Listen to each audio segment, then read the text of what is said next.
Salut, si en vous parlant de l'onction, il vous vient cette image à l'esprit, sachez que vous avez été dupé et mené dans la boue durant de nombreuses années. Dans cette vidéo, vous découvrirez par la grâce du Seigneur ce qu'est l'onction selon la nouvelle alliance. Suivez-moi très attentivement car l'onction n'est pas une potion magique. Les amis, l'onction de Dieu ne réside pas dans les fioles, encore moins dans les cornes, comme la pratique est répandue dans bon nombre d'assemblées chrétiennes. L'huile d'olive n'est pas l'onction de Dieu et elle ne saurait l'être. C'est une huile comme toutes les autres. Ça également, c'est une fausse pratique qui s'est imposée dans les mœurs de plusieurs chrétiens qui aujourd'hui pensent à la vue de l'huile d'olive qu'ils sont en présence de l'onction de Dieu. L'onction n'est pas cette huile que l'on vous verse durant ce que j'appelle des pseudo-consécrations au service du Seigneur. L'onction ne s'obtient pas en payant les dîmes ou en donnant des offrandes. L'onction ne s'acquiert également pas au travers des jeûnes et des prières. Plusieurs serviteurs de Dieu pensent que c'est en jeûnant, c'est en se privant, c'est en méditant qu'ils acquièrent l'onction. Que le jeûne et la mortification physiologique et même spirituelle confère l'onction. Ça également, c'est une fausse compréhension de ce qu'est l'onction véritable. L'onction est à l'origine une pratique antique propre aux bergers. En effet, ayant constaté le décès précoce de leurs nombreuses brebis, causé par les infiltrations des insectes dans leurs oreilles, ils décidèrent, pour protéger la laine de ces dernières, d'enduire d'huile la tête de leurs brebis. Cette pratique a eu pour résultat la sauvegarde de leurs troupeaux et de favoriser exponentiellement leur accroissement. C'est de là que la pratique s'est répandue, faisant de l'huile d'onction le symbole de bénédiction, de protection et surtout d'une capacité à accomplir des œuvres miraculeuses. Sous la loi, on oignait quelqu'un ou quelque chose pour signifier que celle-ci ou ce dernier était consacré à l'Éternel. On oignait des personnes afin qu'ils accomplissent des missions particulières et précises. Ils avaient notamment un appel à la royauté, ce fut le cas par exemple de David, ou un appel au sacerdoce, ce fut le cas de Aaron et de ses enfants. À côté de cela, nous avons également des personnes qui étaient appelées en tant que bâtisseurs, en tant que juges, etc. Sous la grâce, Christ est celui qui nous a sortis des pratiques obscurantistes.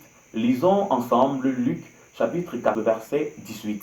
Il est écrit: L'Esprit du Seigneur est sur moi parce qu'il m'a oint pour annoncer une bonne nouvelle aux pauvres. Il m'a envoyé pour guérir ceux qui ont le cœur brisé, pour proclamer aux captifs la délivrance et aux aveugles le recouvrement de la vue, pour renvoyer libres les opprimés.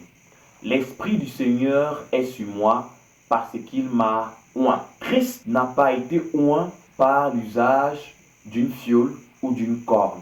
Mais l'Esprit de Dieu est celui-là qui a oint Jésus-Christ. Nous commençons par là pour sortir des anciennes pratiques propres à la loi afin d'entrer dans la révélation de ce qu'est l'onction selon la nouvelle alliance. Parti dans les cieux, il nous a laissé son esprit afin qu'il demeure éternellement avec nous. Petit rappel, dans Luc 4, verset 18, la Bible dit que c'est cet esprit-là qui a oint le Christ. Et Christ dit qu'il nous laisse avec cet esprit continuellement et ponctuellement sur ce monde-ci. Mes chers amis, le Seigneur nous a laissé l'esprit qui oint. Il a tout fait pour que l'on puisse sortir du décor et que le chrétien s'approche librement devant son Père, qui seul est capable de le oindre. Le Seigneur a fait de nous des oints.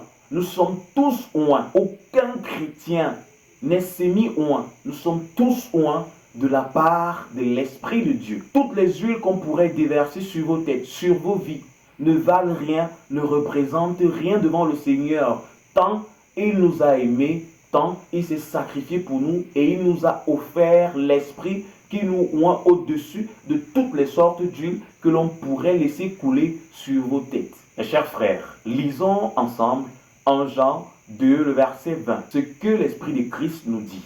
Il est écrit: Pour vous, vous avez reçu l'onction de la part de celui qui est saint.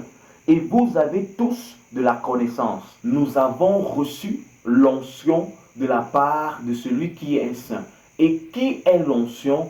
C'est Jésus-Christ. Dans la vie du chrétien, c'est Christ qui est l'onction. Raison pour laquelle les dîmes, les offrandes que vous donnez à vos gourous ne peuvent pas vous donner l'onction, parce que c'est Jésus-Christ qui est l'onction.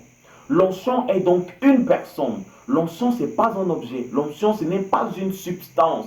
L'onction, c'est la personne de Christ qui habite en esprit en nous. Nous avons été faits la demeure de Dieu en esprit. Et nous sommes permanemment et perpétuellement oints chaque matin, chaque après-midi et tous les soirs par l'Esprit de Dieu.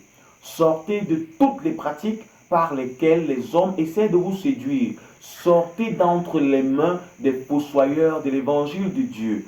Jésus-Christ est la seule onction dont vous avez besoin pour vivre la vie de Dieu sur la terre. Mes chers frères et sœurs, vous n'avez pas besoin que l'on verse de l'huile sur vos vies pour recevoir l'onction. Vous avez tout simplement besoin de Jésus-Christ dans votre vie afin de vivre avec l'onction, de parler avec l'onction et de marcher par cette onction-là.